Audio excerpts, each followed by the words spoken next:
የግንኙነታቸው ጥንስስ ሊዮንስ ላጋርድ የተባለ የፈረንሳይ ተወካይ በአውሮፓውያኑ 1897 የኢትዮጵያ ምድር መርገጡ ነው። ከዛ ወዲህ ኢትዮጵያና ፈረንሳይ በባህል፣ በታሪክ ቅርሶች ጥበቃ፣ በምጣኔ ሀብትና ወታደራዊ መስኮች የግንኙነታቸውን ገጽታ አድርገው ዓመታትን ተሻግረዋል። ከጅቡቲ እስከ አዲስ አበባ የተዘረጋው የባቡር መስመር ፈረንሳይ ለኢትዮጵያ ዘመናዊ ንግድ መሰረት እንዲጣል የራሷን ሚና የተወጣችበት መሆኑም ታሪክ አይዘነጋውም።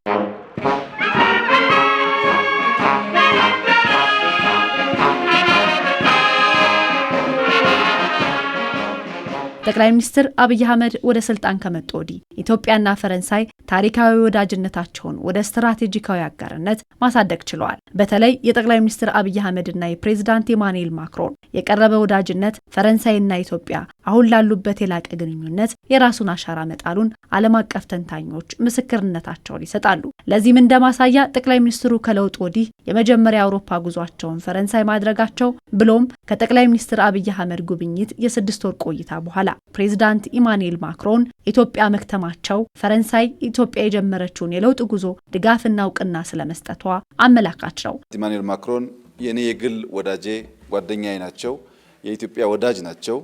ከፈረንሳይ ጋር የነበረን የ127 ዓመት ዲፕሎማቲክ ሪሌሽንሺፕ የበለጠ ተጠናክሮ ለትውልድ እንዲሻገር በኔ በኩል በእሳቸውም በኩል አበክረን እንደምንሰራ ቃል የተግባባን ሲሆን ለነበራቸው ጊዜ ድጋፍ እና ለጉብኝቱም በራሴና በኢትዮጵያ መንግስት ስም ከፍተኛ ምስጋና አቀርባለሁ።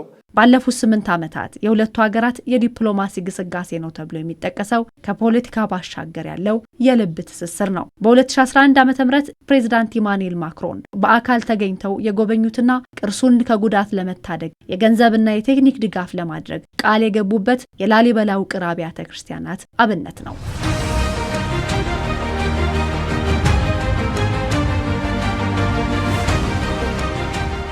ለበርካታ ዓመታት ከጎብኚዎች አይን ተሰውሮ የኖረው የብሔራዊ ቤተ መንግስት እድሳት ላይ ድጋፍ በማድረግ ለጎብኚዎች ክፍት እንዲሆን ፈረንሳይ የአንበሳውን ድርሻ ትወስዳለች። የቤተ መንግስቱ እድሳት 2019 ላይ ያቀድነውና እውን ማድረግ የቻልነው ፕሮጀክት ነው። ይህ ፕሮጀክት እውን እንዲሆን ደግሞ የእርስዎ ቁርጠኝነትና የሰጡትን ከፍተኛ ትኩረት ያመላክታል። ከእርስዎ ጎን ሆነን እነዚህን ነገሮች መፈጸም መቻላችን ታላቅ ኩራት ነው። ይህም ፈረንሳይ በሙዚየም ማስተዳደርና በቅርሶች አያያዝ ያላትን ሰፊ ልምድ ወደ ኢትዮጵያ ለማጋራት መውደዷ ነው።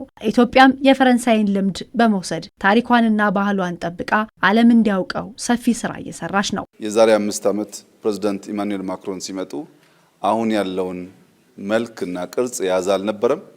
ያኔ ካዩ በኋላ የኛን መንግስት ለማገዝና ይህ ፓላስ አሁን ወዳለበት ደረጃ እንዲደርስ አንበሳውን ድርሻ የሚወስዱት ፕሬዝዳንት ኢማኑኤል ማክሮን ናቸው።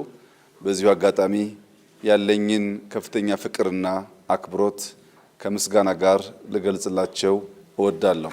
ለ10 ዓመታት የቀጠለው የአርኪኦሎጂ ትብብር ሌላኛው የሁለቱ ሀገራት ወዳጅነት የተገለጠበት ነው። በአፋርና ደቡብ ኢትዮጵያ የሚደረጉ የሰው ልጅ አመጣጥ ጥናት በፈረንሳይ የጥናት ማዕከል እንደ ፍሬንች ሴንተር ኦፍ ኢትዮጵያን ስተዲስ በፈረንሳይ መንግስት ከፍተኛ ድጋፍ ይደረግባቸዋል። ፈረንሳይ ለምን በታሪክና ባህል ላይ ትኩረቷን አደረገች የሚል ጥያቄ ሊፈጠር ይችል ይሆናል። ባህልና ታሪክ ከፖለቲካ ለውጦች በላይ ዘላቂና የማይናወጥ ግንኙነት መሰረት በመሆናቸው የሚል መልስ ይሰነዘራል። በእርስዎ እንደምተማመን ልገልጽልዎት እወዳለሁ።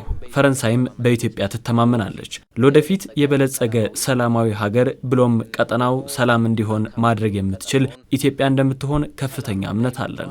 በአጠቃላይ የኢትዮጵያና የፈረንሳይ ግንኙነት ከፖለቲካ ባለፈ በጠንካራ ባህላዊና ታሪካዊ ትስስር ላይ የተገነባ ነው። ፈረንሳይ ኢትዮጵያን በአፍሪካ ቀንድ ውስጥ እንደ ዋና ስትራቴጂካዊ አጋሯ ትመለከታታለች። ኢትዮጵያም ፈረንሳይን የቴክኖሎጂና የልማት ምንጭ አድርጋ ትቆጥራታለች።